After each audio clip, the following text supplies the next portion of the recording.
You're very sensitive, and you're one of these really talented, sensitive people who generate so much in this world. Mm-hmm. You also have trouble saying no. Mm-hmm.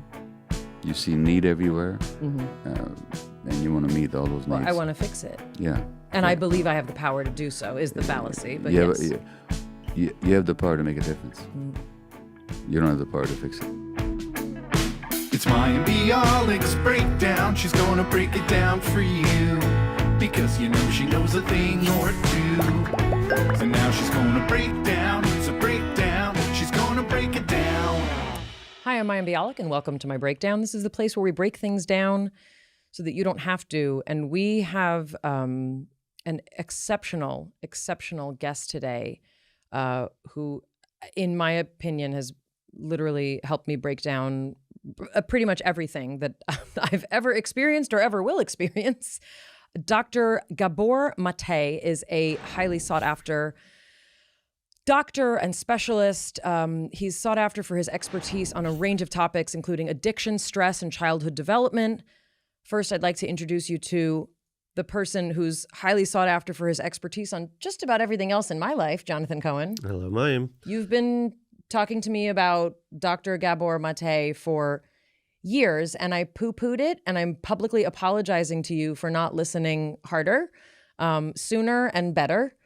This is a book that has significantly changed the way I'm viewing my current health challenges and emotional challenges, and it's been an unbelievable journey to read this book with you, and the fact that we get to have this man here is really unbelievable, and thank you. I'll keep that on repeat. He also breaks down like the causes in our overall society that make us really not understand ourselves. I consider this the theory of everything, Oh, meaning that's a good the physics title. theory of everything. I think The Myth of Normal, which is his book that we're going to be talking to him about, I really feel like it's the theory of everything. He is possibly most well known for In the Realm of Hungry Ghosts, Close Encounters with Addiction, which some people say is the most definitive description of what addiction feels like and what it does. Also, When the Body Says No, exploring the stress-disease connection, and Scattered, how attention deficit disorder originates and what you can do about it. He's also co-authored Hold On to Your Kids, Why Parents Need to Matter More Than Peers. His works have been published internationally in nearly 30 languages. I mean, for many people in those fields I just mentioned, he is the really definitive expert. And he is also, entered into the most modern and progressive worlds of therapy, healing, trauma work, while also maintaining an incredibly strong connection to our primate, intuitive, and primal existence. He's kind of done it. He wrote this book with his son. He has 3 children. He's been with his wife, I think, 53 years, and she's here for part of our interview listening in. It is an extreme honor to welcome Dr. Gabor Maté.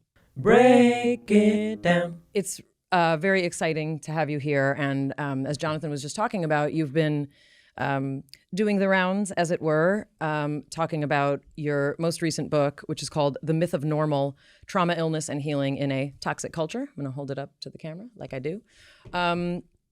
And we debated how to pronounce your name for about a week or so. I thought Gabor, like Zsa Gabor, who was Hungarian. You are also Hungarian, but it is Gabor. Gabor. In fact, their name was Gabor too. Just that when they came to America, they Americanized it. Yeah. And what is the Maté? Maté? Is it Maté? Maté. And Maté actually is the Hungarian version of Matthias or Matthew. Oh, yeah. Interesting. Yeah. Without kind of putting too fine a point on it, I would say I've recommended this book to more people since I got it than probably any other book that I've ever read, with the caveat to these humans that I've mentioned it to. This is the one book that I believe explains the most things about our experience. And you have written very significant other books about aspects of this book. Yeah. And what this is an opus of sorts. It is really start to finish. And I didn't really know, I knew of your work, and Jonathan's been talking about you for years, But what astounded me about this book is it really kind of does go from womb to cradle to grave, as it were. From womb to tomb, as they say. That's right, from womb to tomb. I mean, I dog-eared most pages, really. And, when you have that experience with a book, it means that, there's something, obviously, that's touching, very deeply. And God's honest truth, I've already started speaking to my children about this book. I've been in a process of, reanalyzing a lot of things about my life, my health, my psychology.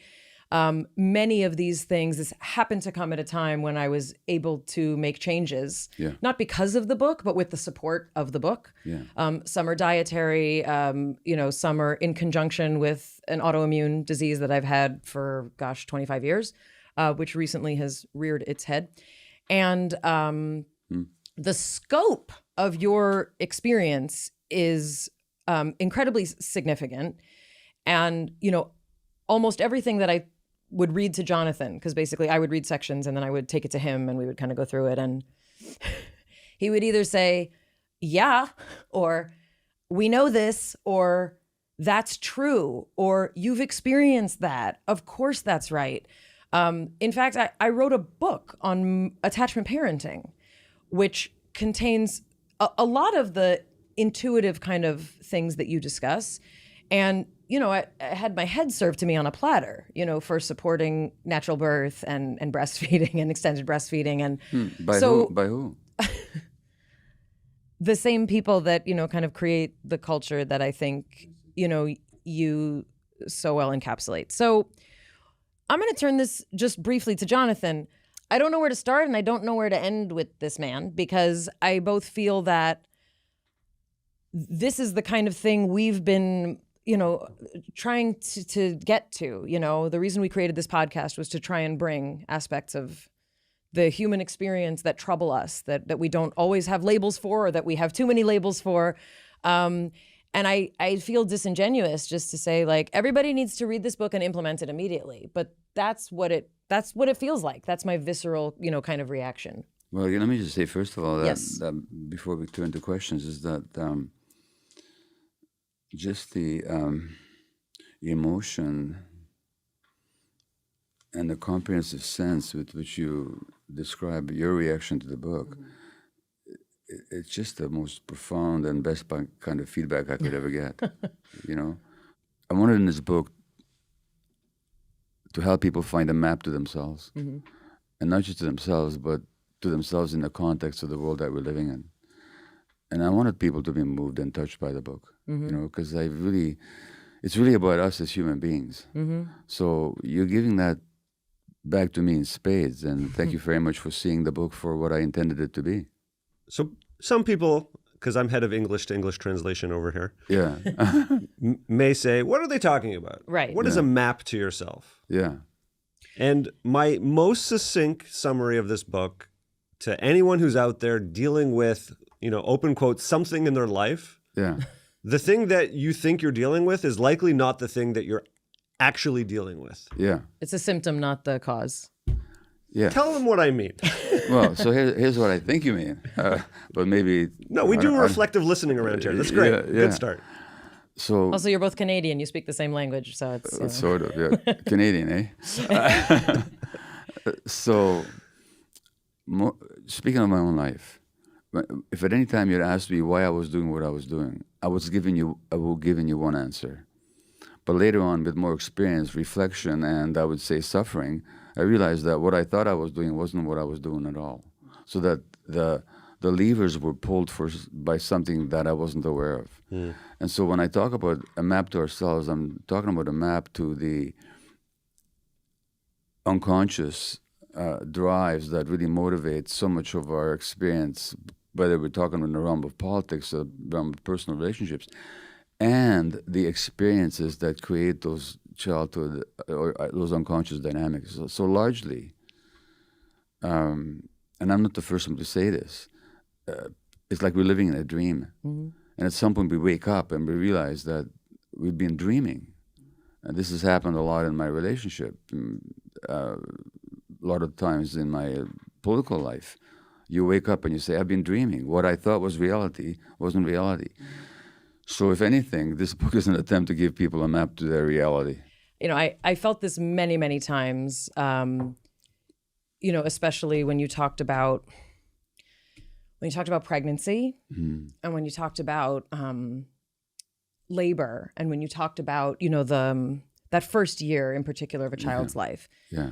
So that was kind of the first place it hit me. And what you say is something that a lot of people do not want to hear. And I think that's why people are still not, like, we still need to keep doing this, is that it matters. It matters what your pregnancy is like. It matters what you haven't dealt with that will come up for you emotionally. And this is the point of the unconscious, right? You often, quote, don't know. And it matters how you raise your child. It matters what you feel about their autonomy versus yours. Yeah. It matters if you hurt them, even if you think it's for their own good. Yeah. And that was sort of the first wow. That was the first wow for me, because, you know, Jonathan and I both come from, you know, my son was born in that room, meaning we come from, you know, a parenting style of trying to do what we intuitively believed our species was supposed to do, and it's extremely unpopular, right? So that was sort of the first aha. And then I thought, oh, we're going to get into medical stuff. No, then you tackle childhood and the teenage years, which extends then into adulthood. And what it was that, guess what? It matters. And this is what I started talking about with my children since I'm reading this book. It matters what you eat. Like, it really matters. It matters not just for your body, it matters emotionally.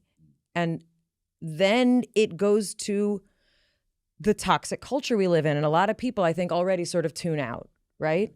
But, I mean, I can pull up the exact quote, but the notion that the consumerist society that we all live in, are immersed in, and have come to think is normal. Yeah. Actually matters for the rest of our physiological, hormonal, immunological, and psychological development. In the introduction, we quote David Foster Wallace, who gives this little anecdote of at a commencement address that he gave before he committed suicide. These two fish that are swimming along, and they're accosted by an older fish who says to them, "Morning, boys, how's the water?" And the two fish swim on for a while, and one of them turns to the other one and says, "What the hell is water?" Correct. And David Foster Wallace says that these things that are so close to us and so big, we don't even see that they're there. And I think that's what you're describing here. That there's so many things in this culture that, like, we swim in it like fish in the water, but we don't know that we're swimming in water. We think it's just an inevitable reality. Right. But so many things in this culture that are considered to be normal are completely abnormal from the point of view of human needs. Now, there's one more thing I want to come back to. Just as an example, you mentioned the autoimmune condition that you have, okay? Now, you can tell me what it is, you cannot, but here's I have what... Graves' disease. Graves' disease, okay. Hyperactive thyroid. Thyroid, okay. Here's what I bet. I bet that, and I'd be delighted if I was wrong, by the way, that all the years that you saw specialists about this condition, did anybody ask you about childhood trauma? No. Stresses in your life? No. How you feel about yourself as a human being? Nope. What I'm saying is that because of the mind-body is inseparable, unshakable, scientifically overproven unity, all these autoimmune conditions actually have to do with our emotional lives and how we grew up in this abnormal culture. So this upsets people because no one wants to, I shouldn't say no one.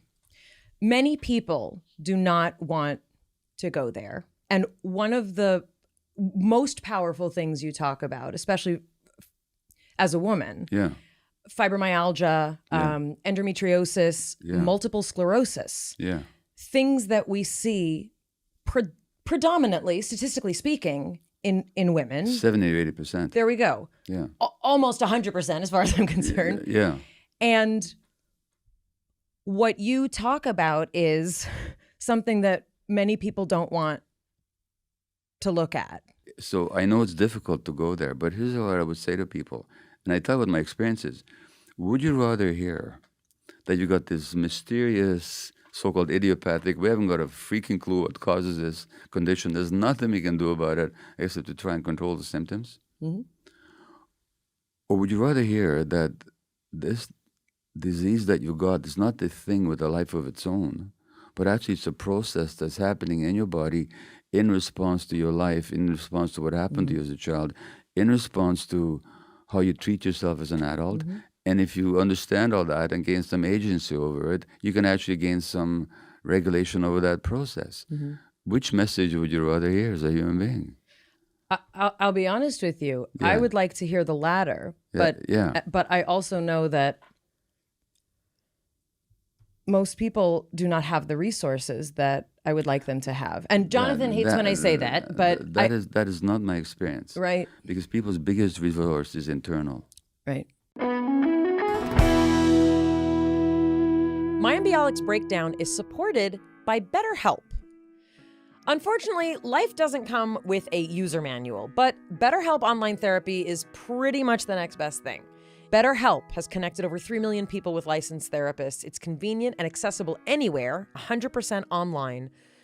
As I've talked about, and Jonathan has talked about, therapy has been a game changer for me. It continues to be a game changer for me. For me, it's not a destination, it's a journey. It's something I keep doing, and there's always new things to add to my therapeutic experience. As the world's largest therapy service, BetterHelp has matched 3 million people with professionally licensed and vetted therapists who are available 100% online if that's your preference. Plus, it's affordable. Just fill out a brief questionnaire to match with a therapist, and if things aren't clicking, you can easily switch to a new therapist anytime. Couldn't be simpler. No waiting rooms, no traffic, no endless searching for the right therapist. Learn more, save 10% off your first month at betterhelp.com/break. That's BetterHelp, HELP.com/break. My Embryonics Breakdown is supported by Rothy's. It's officially fall, people, and you know what that means. Time to break out your old fall favorites like cozy sweaters or maybe a certain seasonal flavored beverage. You know the one. Let Rothy's be your new obsession, your new favorite for fall and every season after. Rothy's shoes are comfortable. They're comfortable right out of the box. I can vouch for that. They come in amazing styles and colorways, and you can wash them, which is so cool. Doesn't it seem like white sneakers are the new uniform for everyone? The good news is Rothy's has amazing sneakers, including the new RS02 sneaker and City slip-on sneaker. Whether you like a luxe slip-on or a laid-back lace-up, you'll feel extraordinary comfort with each step and know that they're built to last. I love my Rothy's. I have had them for years, and I have to say it is so much fun washing them because you feel like you have a brand new pair of shoes. Get stylish shoes, versatile and durable enough to wear all the time with Rothy's. Get $20 off your first purchase at rothys.com/breakdown. That's ROTHYS.com/breakdown. My Embryonics Breakdown is supported by Fight Camp. A fitter, happier you is worth fighting for. Getting stronger is hard work, but it doesn't have to be no fun. It can be really fun. Fight Camp brings the best workout in the world into your home, and they make it fun. Explore thousands of workouts led by expert trainers that meet you on your time. Fight Camp workouts are led by trainers with over 90 years combined training experience. They break down every punch. They ensure you use proper form because that is really important. You need to learn to box safely. Not only do these workouts maximize efficiency with high-intensity interval training, but they're a good time. And before long, you're going to forget that you are even working out. Fight Camp features thousands of classes, and with new workouts added each week, you're always going to find something new to love. Join the biggest boxing community in the world without leaving your home with Fight Camp. Get started with Fight Camp for as low as $9 a month by going to fightcamp.com/breakdown. Go to fightcamp.com/breakdown to learn more.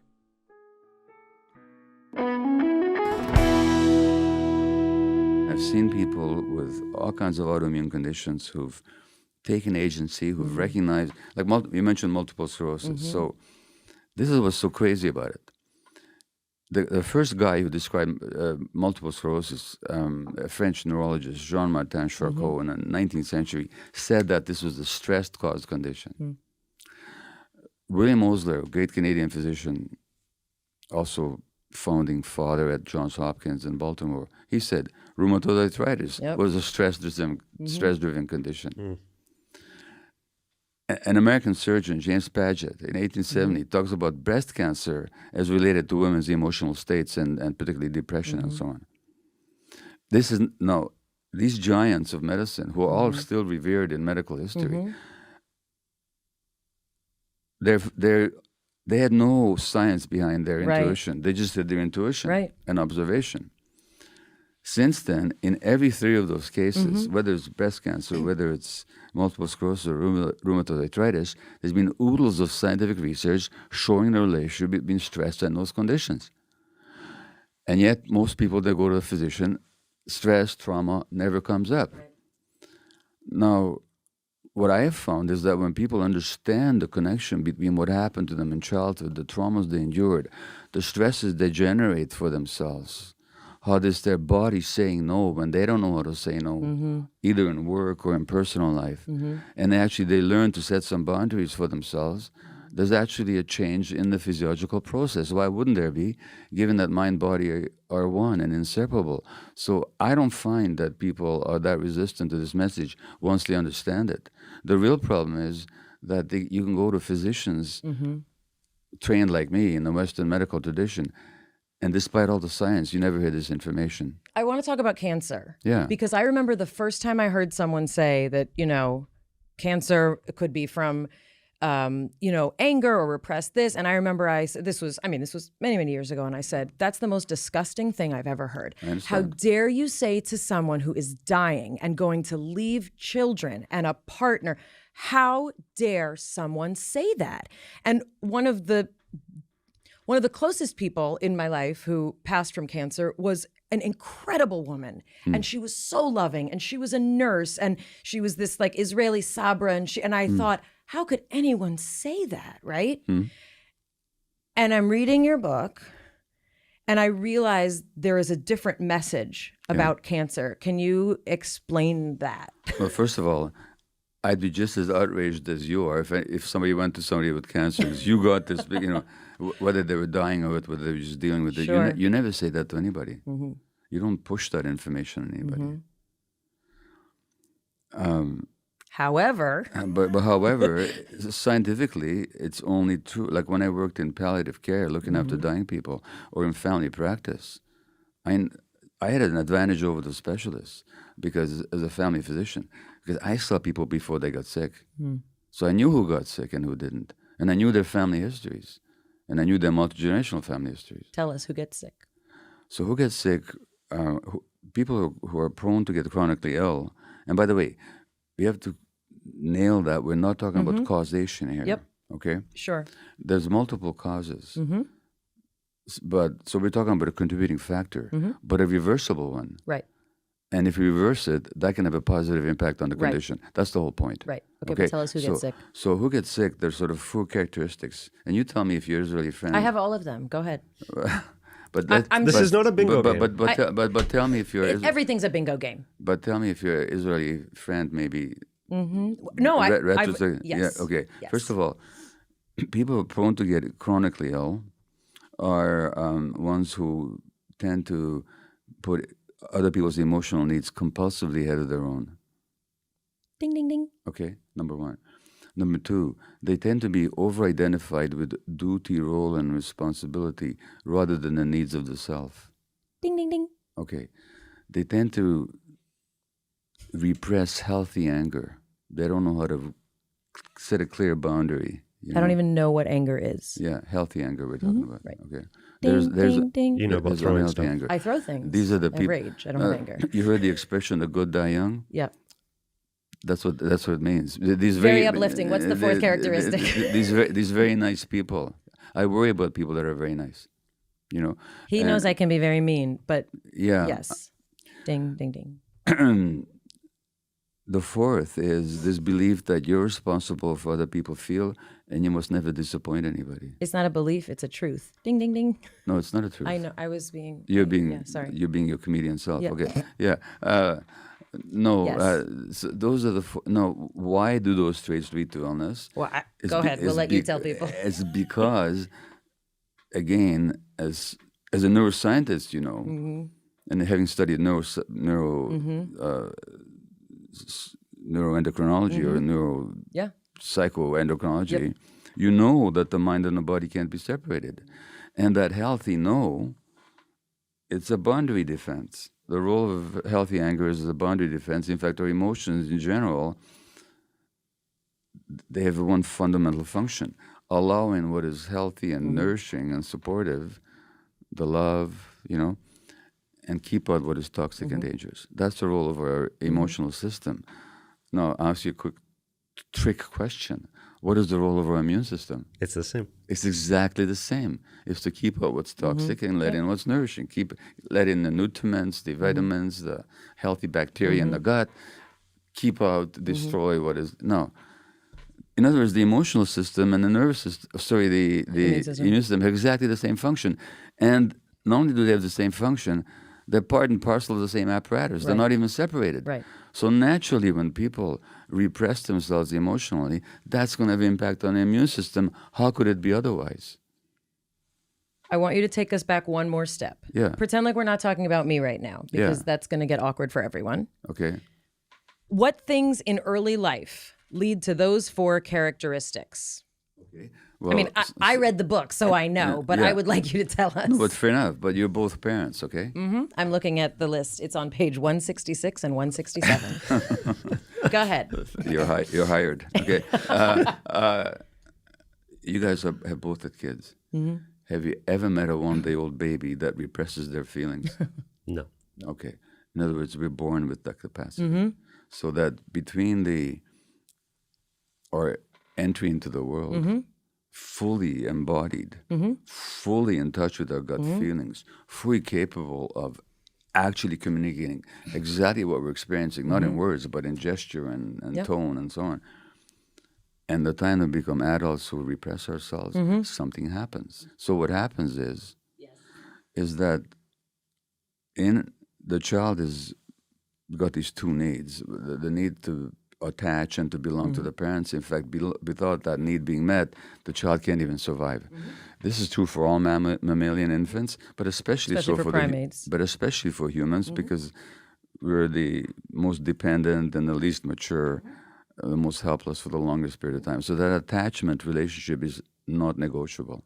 We have to have it. Do people know what you mean by attachment, that sense? So attachment is the drive that pulls 2 bodies together for closeness and proximity so that one can be taken care of or take care of the other. And that's a hormonal connection also. It's hormonal, it's emotional, it's neurological, it's an instinctual. Right. Birds have it. The infant bird would not survive without it.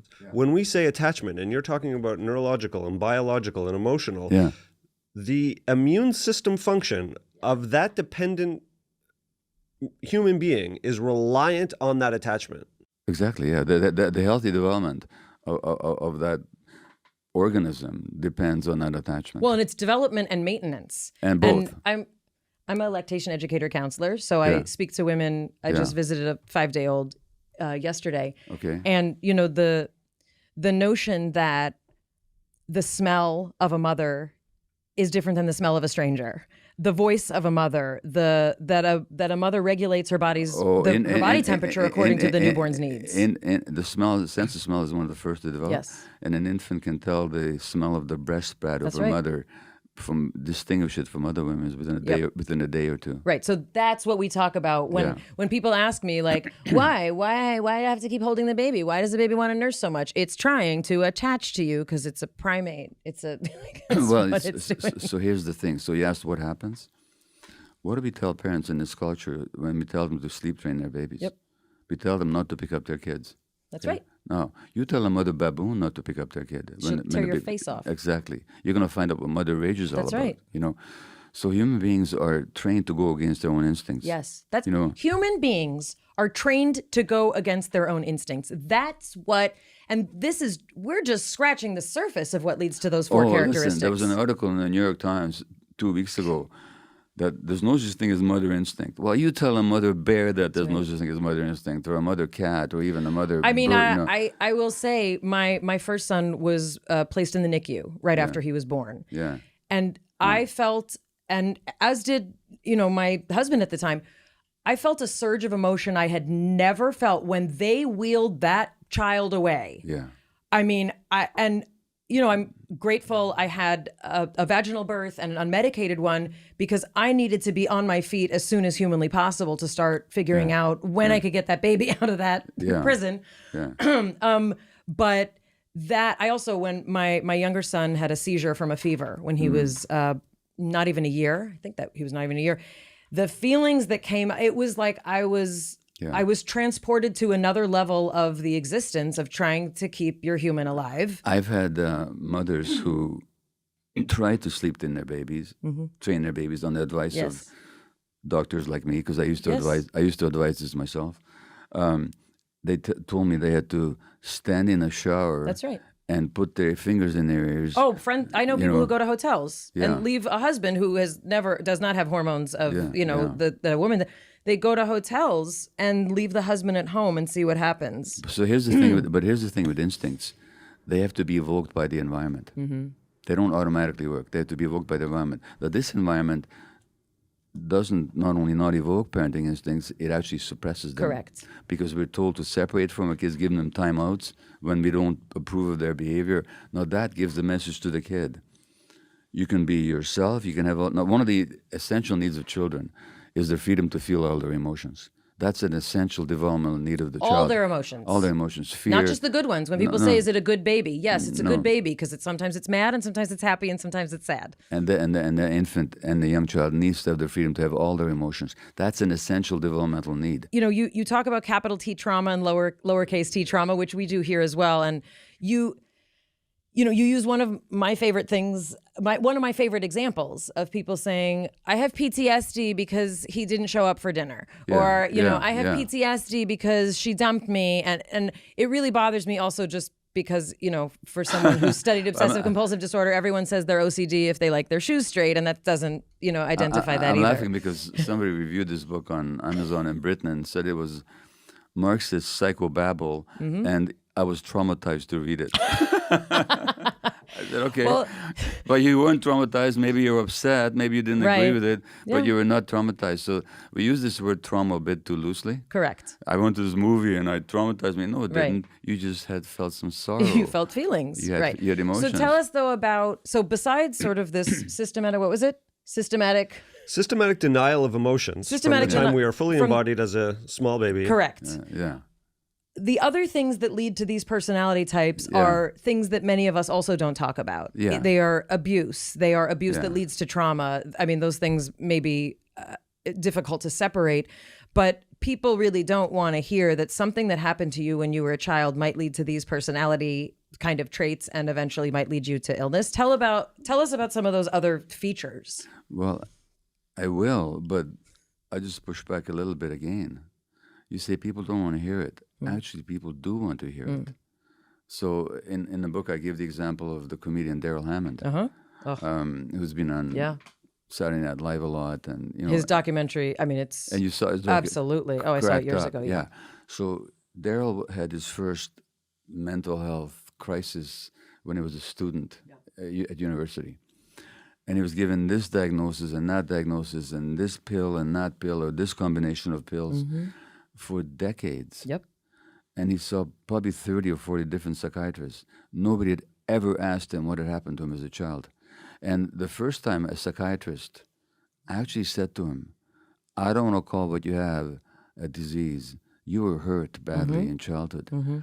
He says, for Daryl, he said that was like a hallelujah chorus moment. Wow. And so people actually, what would you rather hear? Again, that you've got this sort of mysterious biological, maybe genetic brain disorder, and all we can do is give you these pills for the rest of your life.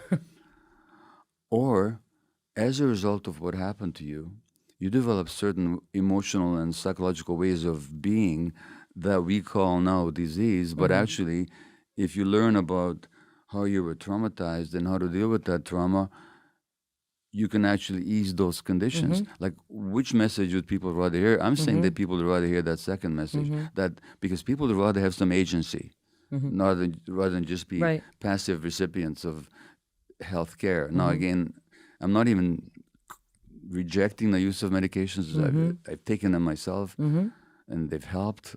But I think this whole idea that mental health conditions are simple diseases that are biologically based is not scientific. Number one, according to the research, scientific nonsense. Secondly, even worse, they disempower people. Yep.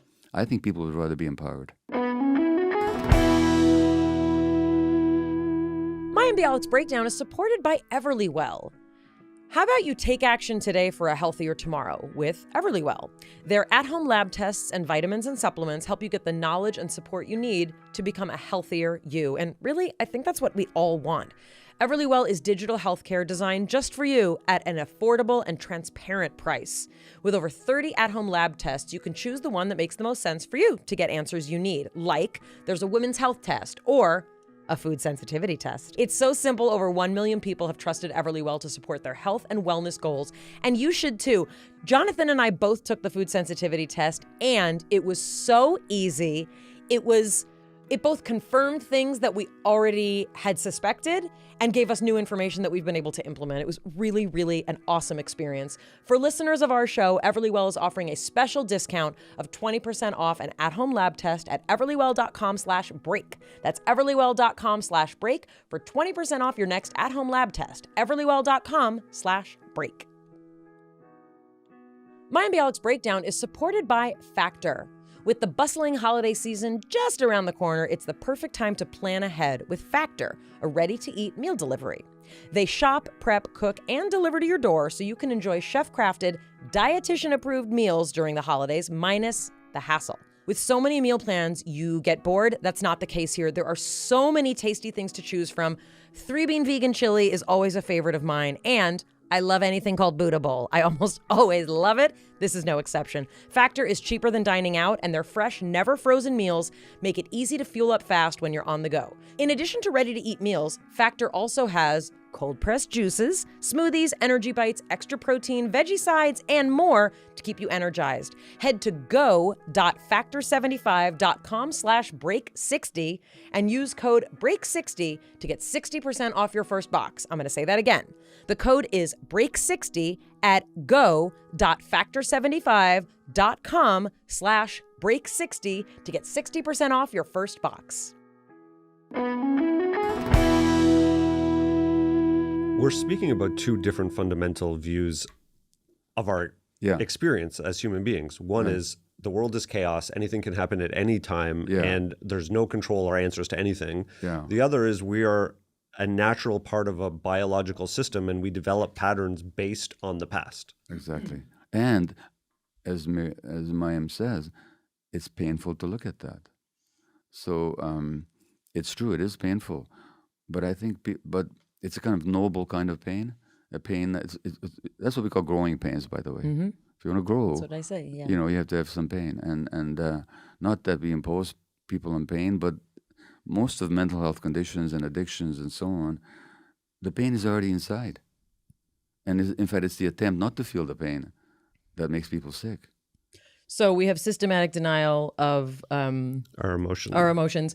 We have things like then there's the whole adverse childhood experiences list of physical, sexual, emotional abuse, a parent dying, a parent being mentally ill, a parent being addicted, violence in the family, a parent being jailed, a rancorous divorce, neglect. The link between these adverse conditions and mental health problems later on in life, as in the words of one leading British psychologist, is as well established in the scientific literature as the link between smoking and lung cancer. And yet, you go to most psychiatrists, right?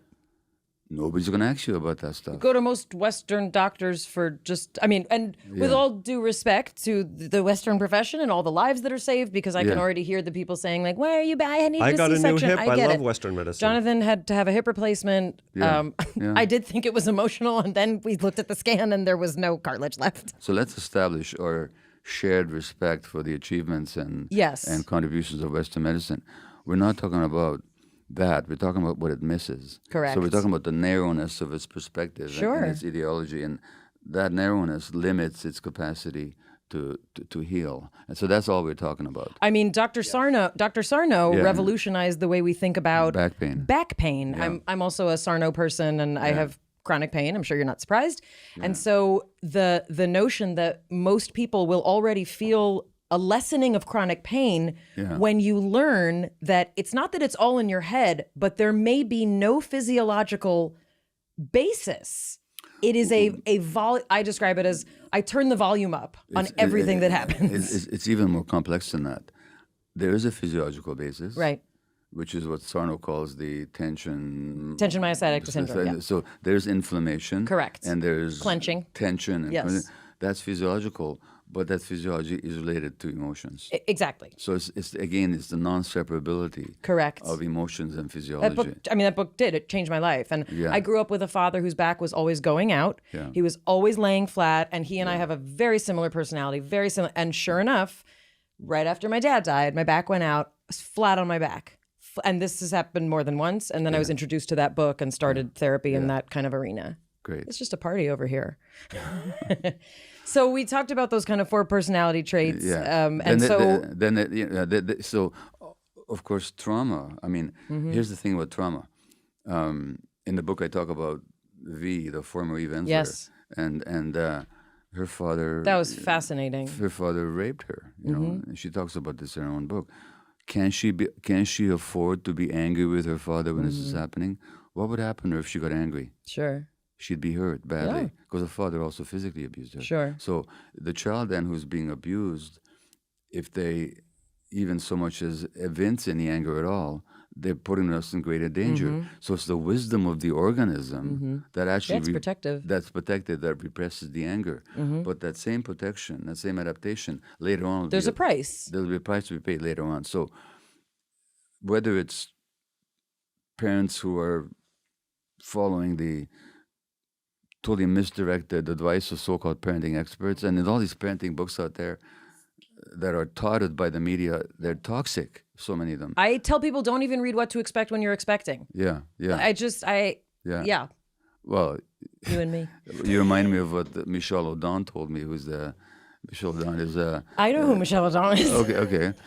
This obstetrician and advocate, or of healthy birthing. And when I interviewed him, he said that. Ideally, a woman wouldn't read any pregnancy books at all. She would just sit outside and commune with the moon. She said. Yeah. Oh, I communed with the moon and other women who had the experiences that I want. But I'd like you to talk about something in the book that's also extremely confusing. Yeah.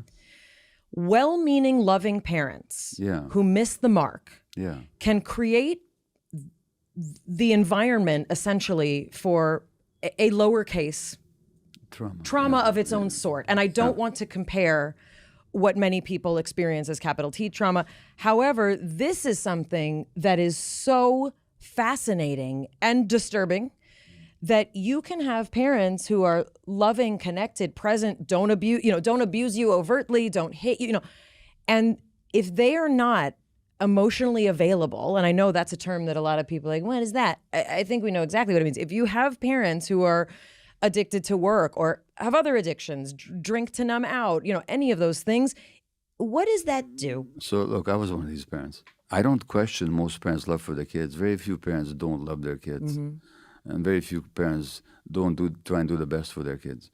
But the best is limited, number one, by any traumas that they're still carrying that they haven't worked out. So my wife and I, when we had kids, we hadn't even known that we were traumatized, let alone work out our traumas, which means that our relationship was very conflicted. My trauma would bump against hers, and of course, there'd be rancor.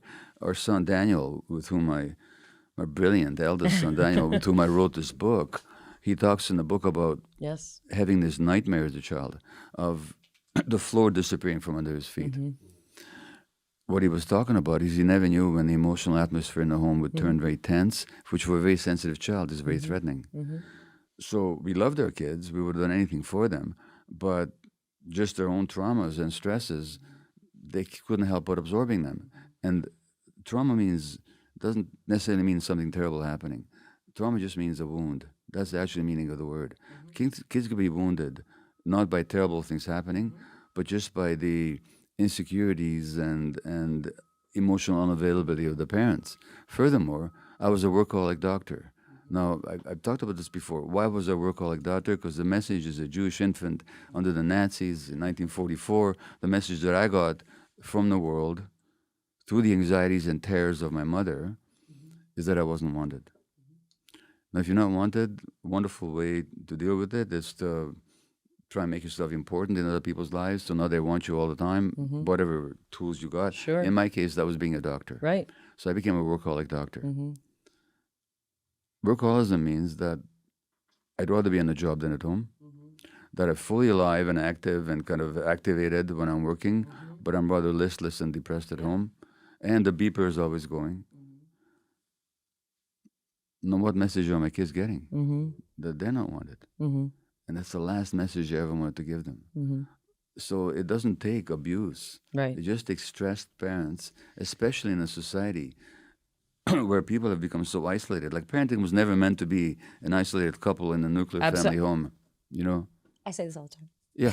I mean, how we evolved as human beings was as communal creatures. And also sticking a man and a woman together and having a man be the recipient of all of the things that happened in your day and all of your emotional things, that's actually not what the species evolved to do. No. We were supposed to share that with other women and other people who tend to hold more emotional and social contact. Exactly. And I mean, with all, this is why when people say, "Oh, why don't you should have a man in the birthing room and he needs to be an active part," he really doesn't. And like, the experience also of becoming a parent was something that was for women, the work of women. Yeah. It was the work of that social situation. So listen, let me tell you something Yes. exciting. Everything you say is exciting. Oh, great. Okay. Believe me, that's not true. But a scientist I quote quite a bit in this book is a woman called Darshia Narvaez, and she's a professor emerita at Notre Dame University who studied Aboriginal indigenous groups. She's just written a new book. You'll want to talk about it to her when she comes out. It's called The Evolved Nest. I wrote the foreword for it at her request. It's going to be published next year. And it's comparing our parenting practices with those of other mammals. So I read this book. It's totally fascinating. You know what happens when an elephant gives birth? When the elephant mother goes into labor, all the other elephant mothers stand around in a circle. So she's not too vulnerable. And when the baby plops to the ground, they all stroke her with their trunks. So that birth was a communal experience. Now, same thing used to be for human beings. And so that we live so unnaturally, so that the parenting, I should say this, the stress on parenting in this society is almost unbearable. First of all, because of all the economic and political uncertainty, and then the isolation, then the erosion of community and extended family, so that parents have an almost impossible job in this culture. So it's never a question of blaming parents for anything. It's a question of just recognizing the challenges that we are facing because we've become so denatured. In Canada, there are not that many places that people live. Yeah. Meaning, like, if you're in Toronto, you either stay in Toronto or you go to Vancouver. Yeah. Sometimes you go to Montreal, but otherwise you stay there. And all my friends who grew up in Toronto, they all have their extended families around them. Do they? Yeah. And when I come to the U.S., when we raised our child in Los Angeles, we had no one. Yeah. And there's so many more examples of that where U.S. Citizens, they're traveling to different cities much more frequently, and they don't have that extended family. Yeah, I would say the same pattern is increasingly present in Canada as well. There's an American political scientist or sociologist, Morris Berman, who said that if the 20th century was the American century, then the 21st century is going to be the Americanized century.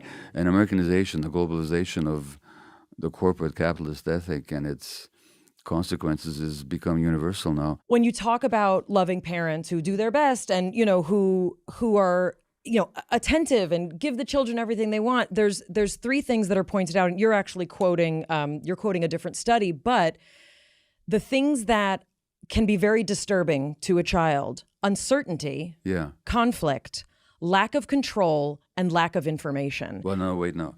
I quote as these part of the HPA axis and these are the triggers for stress in people in general, not just in children. Correct. So, but I'm thinking those things also happen in good families, right? Where there's a lot of. So that's what I was thinking. Well, of course they do, right? Because if the parents are facing those stresses, right, it's impossible. There's a psychologist that once said to me that children swim in their parents' unconscious like fish in the sea. Yeah. So when the parents are upset and stressed because of inequality or economic stress or their own unresolved trauma, It's in the water. it's in the water. That's this water that kids swim in. You have a quote. I mean, this is on page 189. Everything the corporate juggernaut foists upon children, prefabricated play options, video games, mass-manufactured toys, gadgets, peer-centric online platforms, and saccharine and superficial television programs targeted at toddlers and preschoolers, along with the mainstreaming of glossy, soulless, porn-inflected depictions of sexuality available to teens and increasingly even younger kids, has detrimental effects. That's like a mic drop, because again, these are things that I'm literally talking to my kids about. That shit matters. Well, I quote a psychiatrist and also a psychologist who studied the impact of digital media on young kids. Negative all across the board. Of course. To brain development, to personal development, and so on. Either the psychologist or the psychiatrist, I forget which one, said that she sees women now changing the baby's diapers while the baby's looking at a screen. Absolutely. I've seen it. No. That diaper changing isn't just a physical act. It's an act of emotional transaction. It's parent, whether it's father or mother or grandparent, doesn't matter. It's the parenting figure and the infant interacting over making the child comfortable. Correct. Especially in a vulnerable situation. Yeah. I mean, literally. Then you introduce this, all of a sudden there's no relationship. No. That lack of relationship has an impact on the child's brain development. Period. And so Can you say that again? That lack of connection with the nurturing parent has a negative effect on the child's brain development. People don't want to hear that. Meaning like moms who are doing that and dads who are doing that. Well, why? Let's explain why. Let's hit this harder. Yeah, because here's the thing. The human brain develops an interaction with the environment. And in the book, I forget on what page, I quote a study from Harvard, published in 2012. Not a study, but a paper from Harvard, Harvard Center on the Developing Child, where they point out that the human brain develops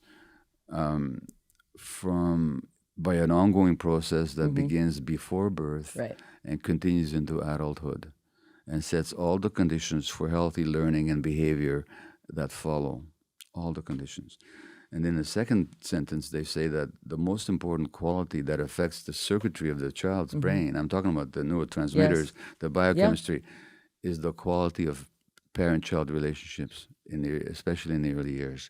So the emotional relationship with the parent actually programs the physiology of the child's brain. So when you look at what's happening now in our society, with these millions of kids being diagnosed left, right, and center with all manner of diagnoses which you could talk about, whether it's ADHD all spectrums of all spectrums. Yeah. And they're wondering, and of course the doctors are still holding on to this idea that, these are genetic conditions. The hell they're genetic conditions.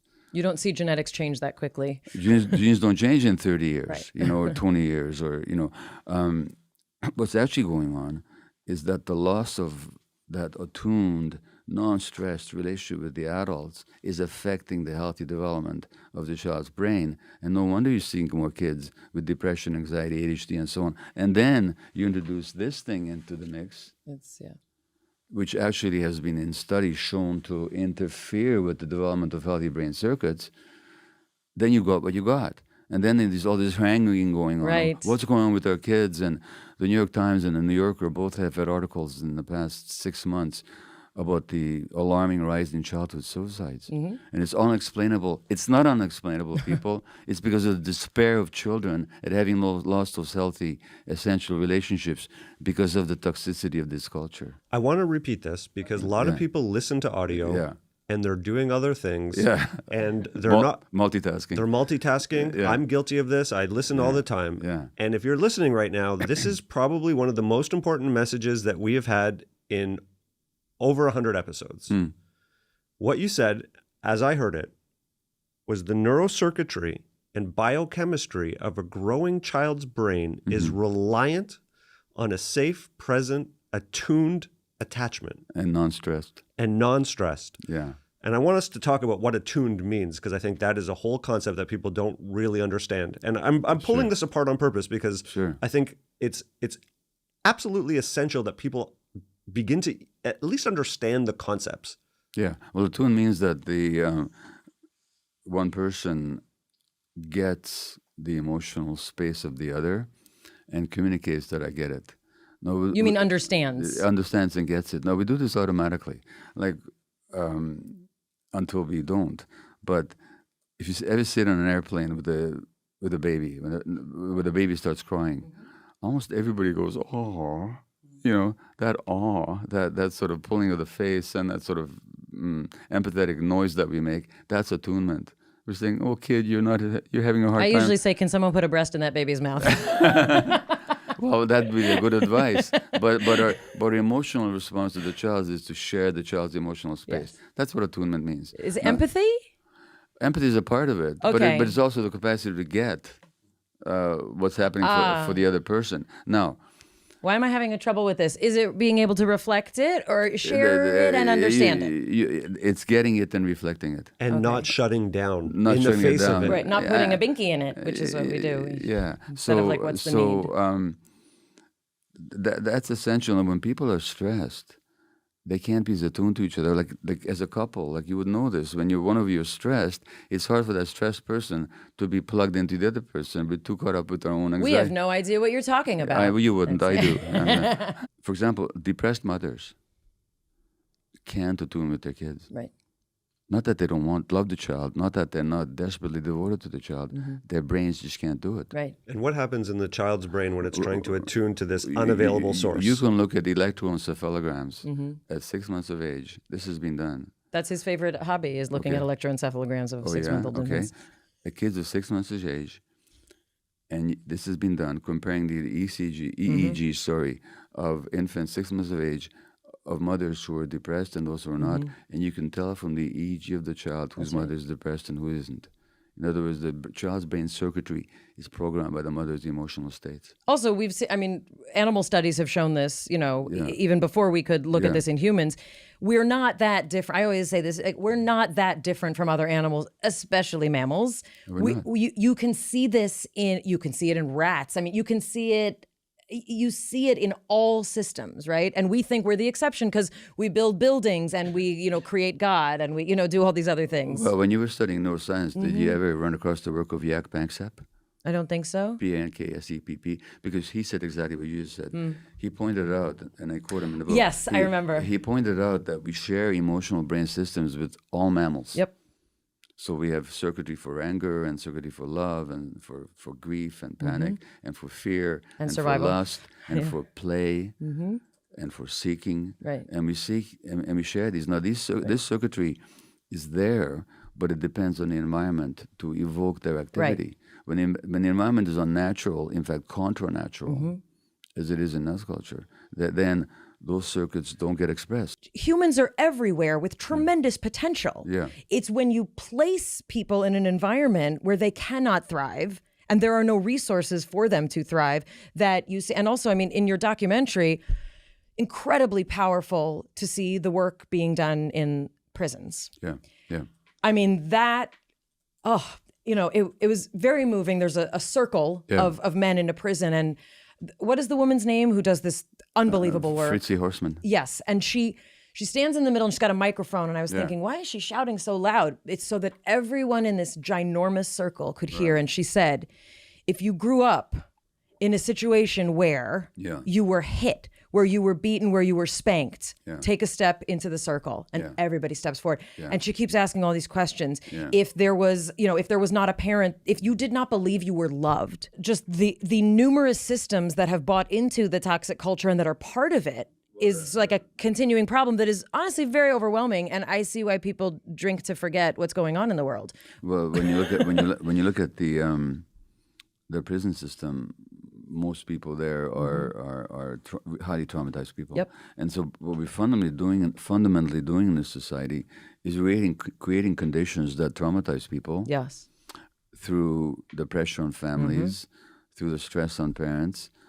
through the fact that in the United States, 25% of women have to go back to work within 2 weeks of giving birth, which amounts to a massive abandonment of the child, Sure. is what it is. It's the only way the child can experience it.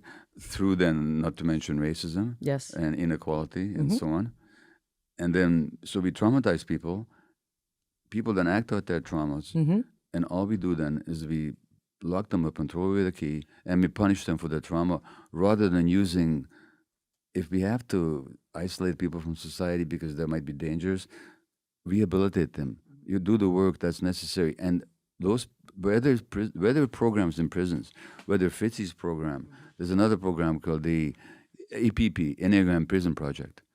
They go into I'm an Enneagram person. I'm trying to get him into it. Well, so the wonderful people doing this EPP, those killers, they transform. I talk about one of them in the book, but it's trauma that drove them there. When you heal the trauma, they become different people. So this is, I think, a really good place to lean into what many people know you predominantly for, which is addiction. Yeah. And the study of addiction.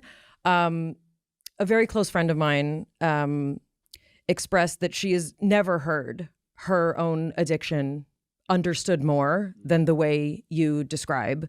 The notion that you can get to a place where you literally do not care if you throw away everyone and everything for pursuit of a chemical experience. Yeah. And in the same way, when we talk about, for me at least, when we talk about crime, and crime that is, as you just said, often perpetuated by hurt people, right? Who often are in a place either of addiction. In many cases, there's drugs or alcohol involved. But the notion that you can be in an emotional environment where you have lost the ability, you've lost that tenderness, that vulnerability, you've lost the ability to care about not only the life of another person, but about your own life. Yes. So can you speak to that? It's a huge component of this conversation. Sure. So for the last 12 years of my medical path, I worked with North America's most concentrated area of drug use. And Jonathan, have you been to the downtown east side of Vancouver? I have, yeah. Yeah. So it's shocking to go there. It's shocking from anybody. It doesn't matter where people come from. When they see that area, it's shocking.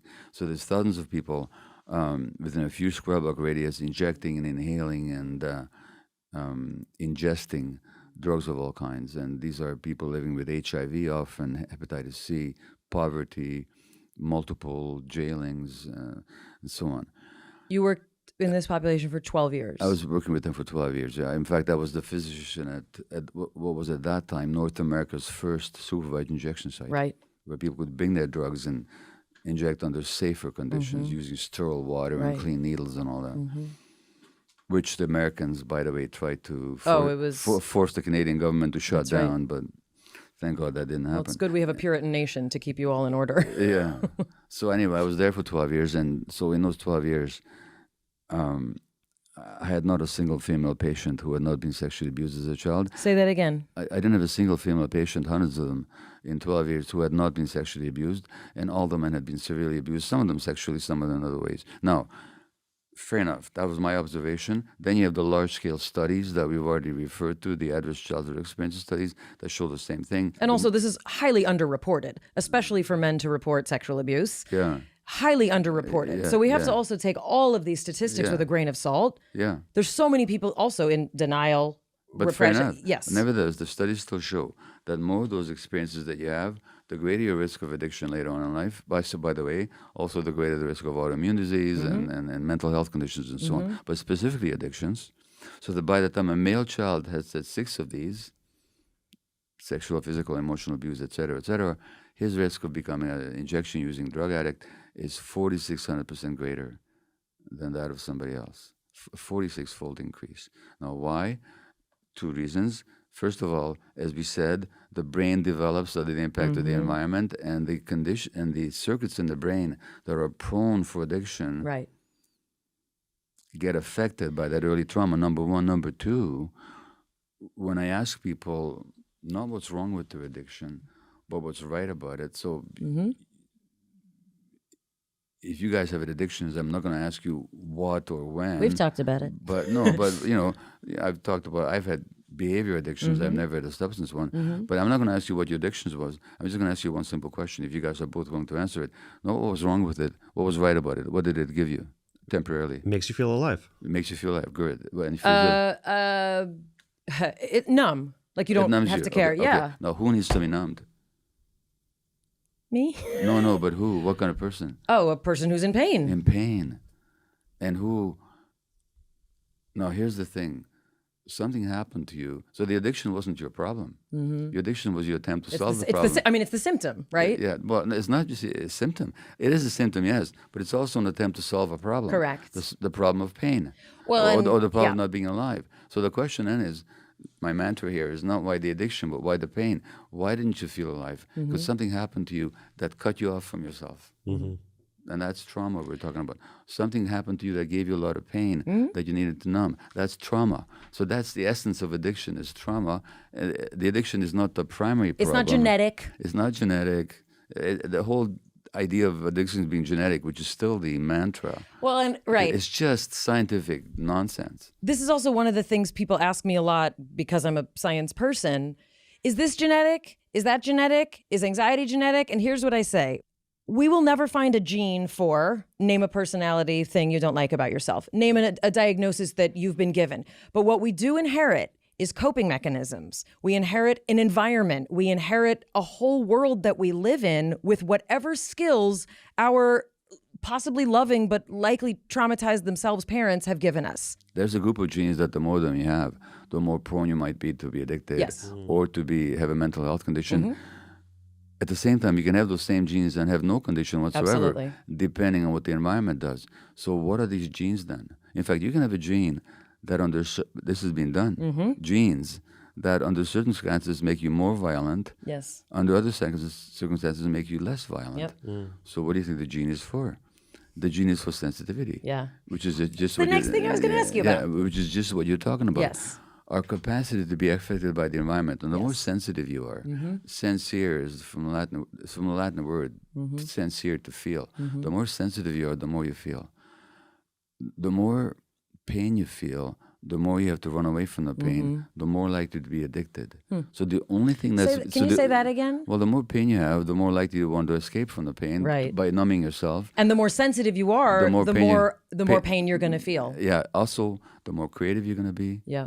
The more insightful you're going to be, the more intuitive you're going to be, depending on the right environment. It also means that the more pain you have, the more you have to harden yourself.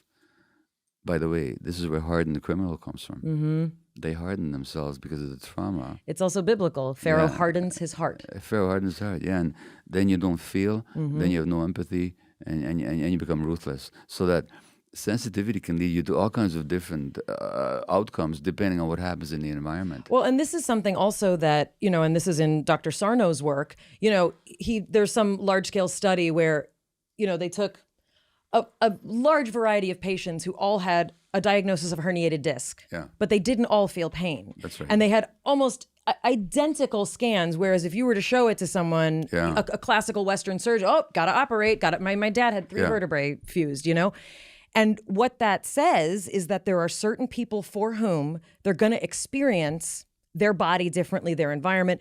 We are both very sensitive people. There's this sort of joke, and it's on sitcoms and in movies, that like men are such babies when they're sick. But there's a different perception of. Go ahead. So here's where my wife, who was here at the beginning of this interview and had to fly home now, if she was here, she would talk to you a lot about this.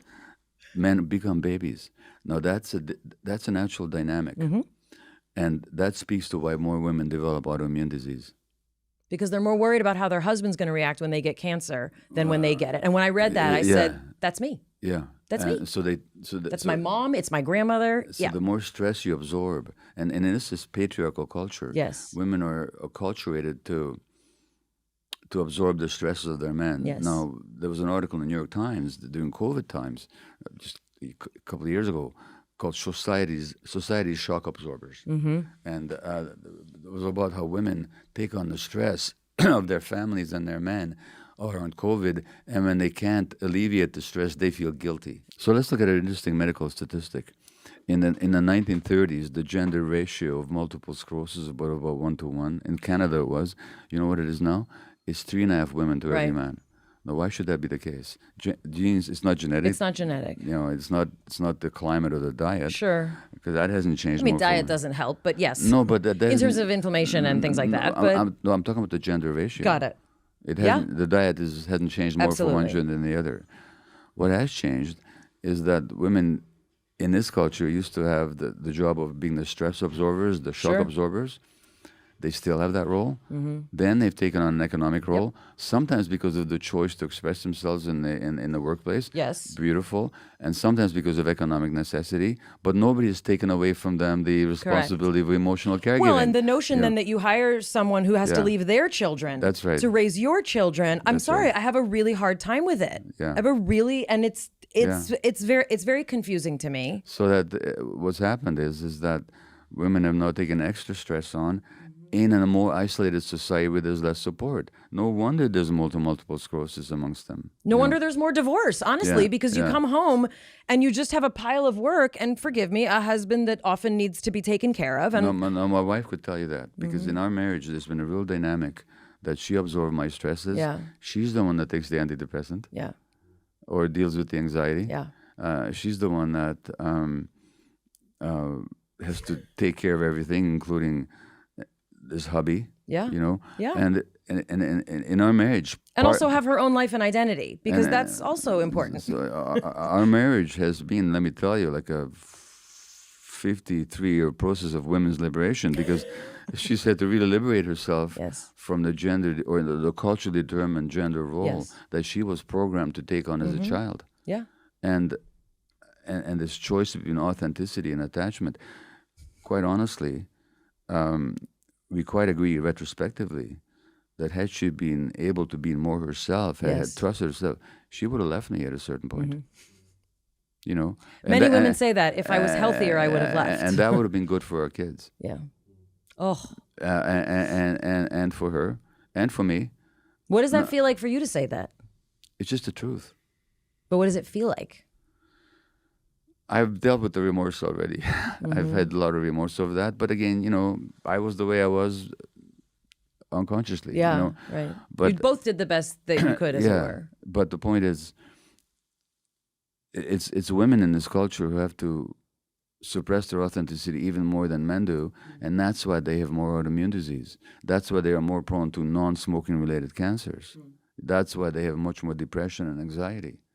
You know, and it's not gender determined. It's a culturally determined gender role that determines it.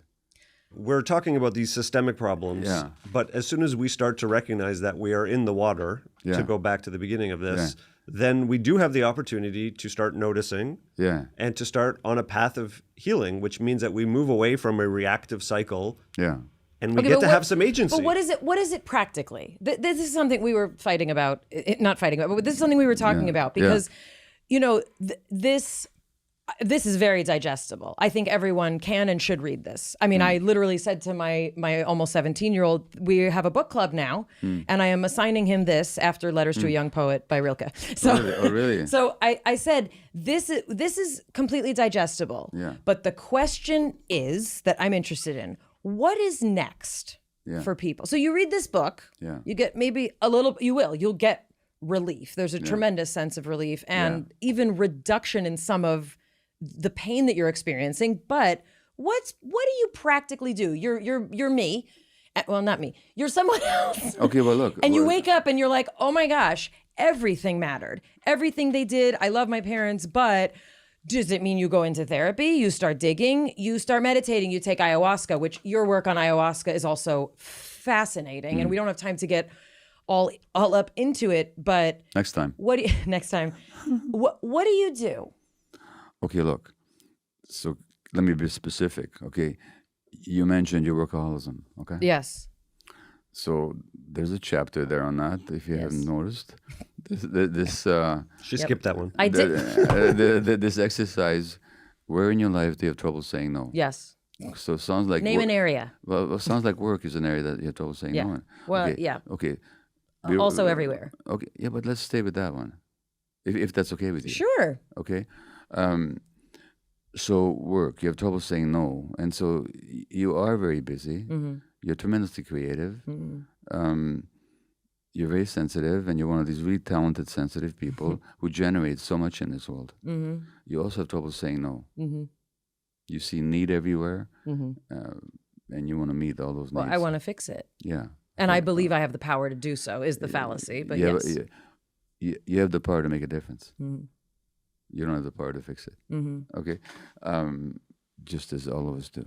Now, the second question is, what is the impact on you of your difficulty saying no? My health suffers. Okay. And the people closest to me, Jonathan and my children, suffer the most. Okay. Okay, so I'm being honest. Of course you're being honest. And I would have said the same thing with myself. You know what, as a matter of fact, my wife Ray, who you met, only 4 years ago or 5 years ago said to me, buddy, you've written a book called When the Body Says No, not write one called When the Wife Says No. Right. Okay? Because of my workaholism. So I get it. I really get it. So this is not like an inquisition. I'm just trying to follow. You asked me what we do? Yeah. Okay. Then the third question is, what is the belief behind my difficulty saying no? That people will not think well of me, or in other words, you lose the attachment. yeah. So that tension between attachment and authenticity, something in you wants to say no, right? But you don't say it for the fear of losing the attachment. Now, here's the thing, Maim. As an infant, as a young child, you have no choice in the matter. You have to choose attachment. Right. You don't anymore. Right. You can choose authenticity. You know, and so but anyway, so that's the impact, and the belief is, if I say no, people won't like me. Okay, the next question then is, who would you be if you knew how to say no? This is Byron Katie's work. We talked a little bit about this. It's a similar question, yeah. Who would you be if you know how to say no? I'd be myself, if I knew who that was. Yeah, and I mean, I'd have free time. My health would be better. You'd be free. Right, yeah. Okay. And there's a final question, which is, what are you not saying yes to? Because when we're so busy not saying no, there's often a yes inside that wants to be expressed, but we don't make space for it. Now, not saying that yes. Now, by the way, this little word no, you've had children. What's the first word they start saying when they're 1.5? We didn't use the word no. We said not for. Not what you said, but what the kids say is, no. Right. Why do the kids say? We call in our ignorance, we call that the terrible twos, because we want our kids to be compliant. But actually, that's nature's way of helping to develop the child's will. Right. Because if we don't know how to say no, our yeses don't mean anything at all. So what am I not saying yes to? I'm not saying yes to quiet. Okay. I'm not saying yes to really being in my body. I'm not saying yes to actually feeling my feelings and processing them. Okay. I'm not saying yes to play, to free time. I mean, I could go on, but you have to get on a plane. I got it. Those are huge. Okay. Yes. So all I'm saying to you is, you ask me what to do, sit down once a week and do this exercise, but really be with it. Right. I mean, you have a very, you have a mind that flies all over the place. Sit down with a piece of paper, not with a computer. Piece of paper. Do this exercise with those 6 questions, not in abstract, but where this week? Where this week did I not say no? What was the impact this week of me not saying no? What was the belief this week of my not behind on not saying no? Right. Who would I be if I had said no, and so on? I'm telling you, if you just do that exercise, that itself will help to change you. But so when you ask me, what do people need to do? They need to commit to their healing. There you go. Not just to talk about it. I'm very good at talking about healing. I'm much more reticent in actually engaging in it. We all are. Sure. So this is where we have to just actually make a commitment. You have to really ask yourself, what is important to me? So that's that. I think that's the first question. I think it's extremely helpful for people to hear that you don't need a retreat. You don't need a shaman. You don't need to have some massive intervention. You need to start by asking yourself how you feel and going through that process that you just outlined. There's all kinds of resources out there. And you don't need necessarily any fancy retreat, any big cathartic experience. Well, I would say you need this book, though. I'm serious. I use this as a guidebook. This literally has been an incredible... I mean, there's not We're starting a words. book club. We have all the notes already marked up. It's unbelievable. We thank you for your time. And if you miss your flight, please come back and we can talk more. See you in 2 hours. Well, thank you for having me. It's such a pleasure to meet you both. It really is. And Thank you. you score very high on the authenticity scale in my books anyway. Thank you. I think it's important, especially as someone who, struggled before I got pregnant, was not a different person when I was pregnant and was not a different person, after I gave birth. I want to be clear that when he talks about, depressed, depressed mothers and their interaction with babies, the idea is not for you to feel guilty. If you are depressed and if you had impaired, interactions with your child. I also want to say, and I do wish I had asked when he was here, a lot of those studies are severe depression beyond the scope of kind of what a lot of women experience, what we call sort of like baby blues, which can be postpartum depression, but it is normal to have a drop in hormones and a drop in expectation. You've been like looking forward to giving birth and then like, oh, the thing just cries and needs to be changed and nursed all the time. So he's not talking about that, but a lot of these studies are from, situations where the mother was unable to care for herself and was still trying to care for. And some of these are animal studies, and I hope that still has, validity. I think Gabor really explained, I think a lot about that. But a lot of extreme stressful situations that lead to, again, mothers not being able to care for themselves is some of that interaction that we're talking about. Many of us are not at our best when we give birth, and especially if we had a difficult or a traumatic birth or having trouble breastfeeding or whatever it is. You are not damaging your child irrevocably. And I think especially, what he's saying is that you can intercept a lot of this stuff. He's even encouraging me to do so, and I'm 47, almost. Anyway, what I was told about him is that he speaks very definitively and clearly about kind of large categories, the things that we deal with. And I feel like we absolutely got that. But also, I was really happy to be able to kind of like joke with him and ask things, in a more kind of back and forth forum, because he's very academic and there's so many places, to do it. But I wanted to have it really feel like he was visiting our podcast, he was visiting like our space. I mean, I literally asked him what it felt like, and he said something like, oh, I said, but what did it, it was great. Like, I thought it was really, he's very human. I made him laugh. You also wanted to make it very specific. And there was like 2 key takeaways, if nothing else, in this entire podcast. One, for you mean, or? Well, I think for me, yes, but also I think for humanity in general, because why not? The emotional system and the immune system are the same functioning systems. That was so cool. So I really do believe in patterns, and I know that you like very specific things. I like to sort of think a little bit at like a system level, but I think this merges both of them. It's both a system and a very specific. If the role of the immune system is to protect, take in what it needs, and keep out what it doesn't, right? That is the exact same system as the emotional system. Right. It's the same function. So if one of those systems is off, right, is it wildly surprising that the other system will also be off? It's amazing. But so much of what he talks about, for him, it's just like he knows it. Like, he's read the studies, he's done the work.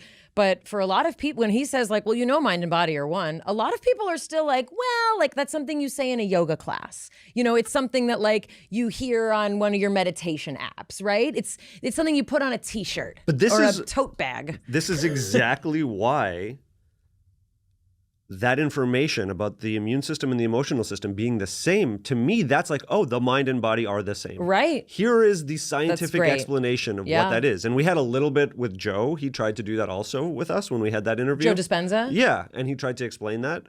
And other people have explained it, but that is so concrete and specific. No, he is other level, not just because also we didn't even get to talk about this. I think he was a high school teacher for years and then went back to school to become a doctor. He's witnessed, I think, thousands of births, meaning like he's, and I love that he was that doctor being like, take this pill, like, do that, like cry it out with your baby. He was that guy. And now, like, if you watch his documentary, which I highly recommend, I think it's been viewed over like 7 million times or something. He talks about the ecstatic transcendental experience of accessing other parts of your brain that are waiting to be accessed. You had a second point that was a takeaway. I want to know about transcendental experiences that are accessing part of my brain. But what's the second part? What's the second takeaway? The second takeaway was that the neurocircuitry and biochemistry of the brain grows and builds in relationship to an attuned connection. Most people who hear that either are going to dismiss it and say like, that's bull, I don't know, or they're going to say, oh my God, everything that I experienced was what my mother's experience was, my father's experience, whatever was happening in your home. That's this point. Whatever was going on, not even for you, for the people who are supposed to care for you and be attuned to you, that's what made your brain grow. And chances are, and don't blame me for this, blame this guy, Gabor Maté, for saying all of that you experienced when your brain was developing is not done. It is going to keep being compounded by then our culture. Any trauma you may experience, which if you're a woman or a vulnerable population, you're going to experience some trauma in your childhood, teen years, or college years or beyond, right? So he expands on that and says, the childhood experiences create our unconscious drivers that motivate us. And so if you are a person who, what was the things? Puts other people's needs before your own, feels a tremendous sense of duty and responsibility, feels, what were the other things? Is a nice person, a person who's always there for someone. I'll bring you a meal. Oh, you're sick? Let me do it. Oh, you need an ear? I'll listen to you, right? Those people tend to have their bodies start showing that they're struggling. So he goes from... So like brain development, trauma, coping. And he talks about attachment versus authenticity. We're taught at a very young age because... He's big on that. Authenticity. We didn't even get to talk about that. There's a systematic denial of our emotional state that we learn from a very young age, and we choose attachment over authenticity because we have to sacrifice authenticity in order to survive because attachment is the primary need for us. Well, so, and whenever I talk to people about, for example, the cry it out method, which he talks a lot about, when I say to people, a child whose needs are not responded to will stop asking for their needs to be met. People don't like to hear that. No, he learned to sleep through the night. No, he didn't. Or she didn't. They learned that if you have needs at hours that are not convenient for a parent, they're not going to get answered. But also what people say is, oh, but what am I supposed to do? And like, that's rushing to the solution. To a conclusion. The conclusion and the solution. Like, I can't afford a nanny. It's not about that. It's the structure of our culture that says this is how you raise a child. Yes, absolutely. And even beyond sleep. Yeah. If the child is scanning the environment and seeing how stressed the parents are. Right. And recognizing, oh, there's no space. Which can also be unconscious. Yeah. Just scanning. We're all scanning all the time. Right. We're watching, we're observing, we're sensing the emotional state of the people around us. And if their emotional state is so busy, so full, so distracted, so stressed. Confusing even. That the child can be, well, there's no room for me to have needs right now, and I will choose attachment over actual authentic expression of the needs. And what does that look like? It looks like I will be obedient. I will do whatever it takes to not be hurt. Right? Or you have the opposite where it's I will act out in order to create space for myself, and then you'll get the swing response. You know what this sounds like? It sounds like a lot of grown-up relationships, right? If you're being hurt in a relationship, your choice is... Get as small as you can, or act out to get attention. Correct. Or leave And then you're But that- alone. but that's- and that's that's you usually ma- why you go back. That's getting withdrawn Yeah. fully. No, but we're just going to act out all of that. And we were talking, our little gang here, we were talking about attachment styles. And these are all different ways, kind of at, this same thing, right? How were you responded to? What interaction did you have before you even remember? Guess what? It's probably part of how you interact now. When he talked about, children need to be able to express a full range of emotions. What do you understand that means? Someone who's an extremely attentive, loving father. Go ahead. When a child cries, what don't you do? You don't shush them. So, Meaning, shh. shh, it's okay. Don't Right. worry. Stop crying. Why can't you say it's okay? I don't know that it's okay. I don't know what they're actually going through. There we go. My favorite thing that parents do. You know when what when a child falls down, it's okay, you're okay. And you want to reassure them that the universe is fine, but like you just said. The difference between a parent who is attuned and aware and holding space for their child to have their own emotional experience, the kid falls down, you observe and wait. Versus, oh my God, that's such a big fall. Are you okay? Where does it hurt? Et cetera, et cetera. The difference is you try and allow them to have their own emotional experience and you witness. Mm-hmm. So the notion of holding space is that you are, I don't know how else to say it beyond using the same word to define the term, which, you're not supposed to do. Holding space is, as a witness, you are literally allowing that other person to exist. Great. No shushing. Let them have their own experience. What else don't you do? When my son would fall and we would rush and pick him up, he would start to cry. Yeah. He was reacting as much to our concern for him. He was literally reacting. He can feel what you're feeling. Exactly. I say this to breastfeeding moms. So, everything you're feeling is in your milk. So when we learned to, wait a second, deal with our own, oh my God, is he okay, ourselves, he would look at what had happened to him. He would pop up. He'd go, I fell down. Yeah. And he'd point to his knee and then he'd be back playing in 2 seconds. Sometimes they're hurt. What happens when they get hurt? Hold them. Let them cry. Uh-huh. Or see what they want and let them cry. Often it would be picking him up. And often I would pick him up and hold him because he would come in for a hug. And then he would wiggle away after less than a minute and he would want to go play again. Tell me about other emotions. What happens when a child is sad or disappointed? Again, the best thing that we've tried to do was to allow them to have that. Okay, so what does that mean? What don't you do? Distract. Food. Don't feed it. Yeah. It's very hard. You want to feed it when it's hurt. Feed it, distract it, move it away. What happens when, I think I've told this before, when my children were, when we call it when we were divorced, when we were newly divorced, and they wanted their dad. What did I want to do? Let's write a letter. Let's do it. And Siggy said, no. You say, yeah, I miss our family too. We had an interesting experience where when we were newly divorced, we also tried to do that. Yeah. We tried to hold space. Yeah. And my son threw us a curveball, which was he would keep himself in a tantrum-like state for really extended periods of time. And I'm talking multiple hours. Right. And so when we got help and we were like, oh, he's just he's stuck in a loop that he can't get himself out of. And so these parents who were trying to allow him to have all of his emotions, the advice we got was okay, allow that to happen, but if it continues for separate, 20 minutes. Yeah. Okay, separate point. No, it's important because people will be oh, you have to let them have everything. Right. And then we were thrown this curveball. Right. And so we had to say, we hear you. We acknowledge, we empathize, we say, yes, I know that's hard for you. You miss your dad. Yep. And we have the next 5 minutes to be sad. Yep. After that, we're moving on. Right. And sometimes they'll still be upset, but what you show is the ability to move on. So when a child is sad or disappointed, what a lot of parents, and again, a lot of well-meaning parents do is they try and explain why you shouldn't be sad. Right? My ice cream cone fell on the floor. You can get another one. It's not such a big deal. Maybe in your family you got another one. We are not buying another one because in many families that was your ice cream cone. And you can share mine or whatever it is. Maybe. But also, that's what happens when you are not looking where you're going.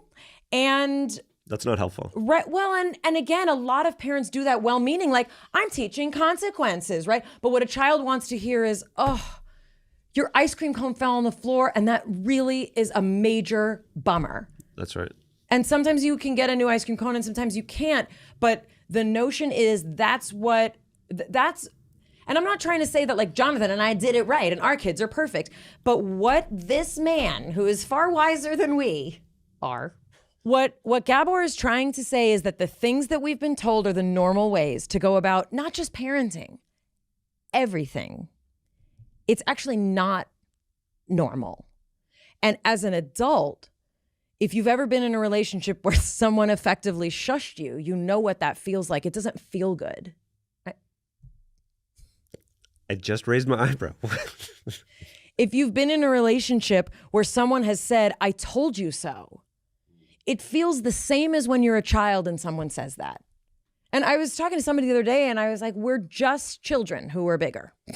We're just kids who are bigger. So when I was talking about the neurocircuitry and the brain, I was trying to talk about the growing neurocircuitry, and then I started to talk about adults. And you were like, don't, keep those two things apart. Mm-hmm. But where I was going is that our brains are always in response or in relation to the people around us. Right.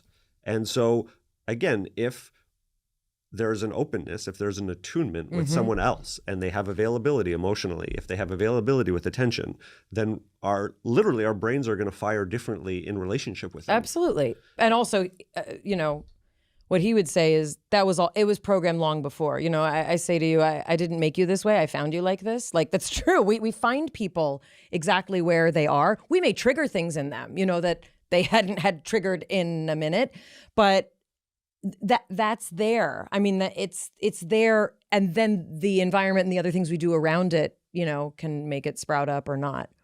The other thing that we didn't get to talk about, which is extremely important, that I should have talked about with him, he supports the field of psychiatry abstractly, and also has a tremendous amount of criticism of the use of labels, which is something that we use a lot here. And it has already started me thinking differently about the way we talk about things, the way I talk about the diagnoses I've been given. And, so much of that is probably for an entire other episode, because his notion is not that terms are not helpful. Descriptions are not helpful. They can often, guide us to the next pathway or therapeutics or whatever.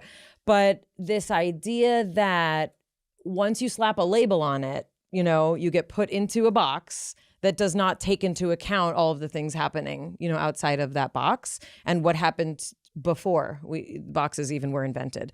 And it's a really, really important and nuanced discussion of what psychiatry gets wrong and how we can start to build a larger understanding of what those terms are for, what they do, and how we can, direct our health around them. I don't want to bring everything back to the Michael Singer episode, but we also touched base on attachment to story, attachment to labels in that, and started to say, like, what if that isn't the case? What if there's another perspective to be had? Look, we're going to start the Map to Yourself study group. Yeah, I would like him to move in with us and just tell us things all the time. He said it takes a village, even to raise adults. From our breakdown to the one we hope you never have. We'll see you next time. It's Maya Bialik's breakdown. She's gonna break it down for you. She's got a neuroscience PhD or two. One fiction, one and now she's gonna break down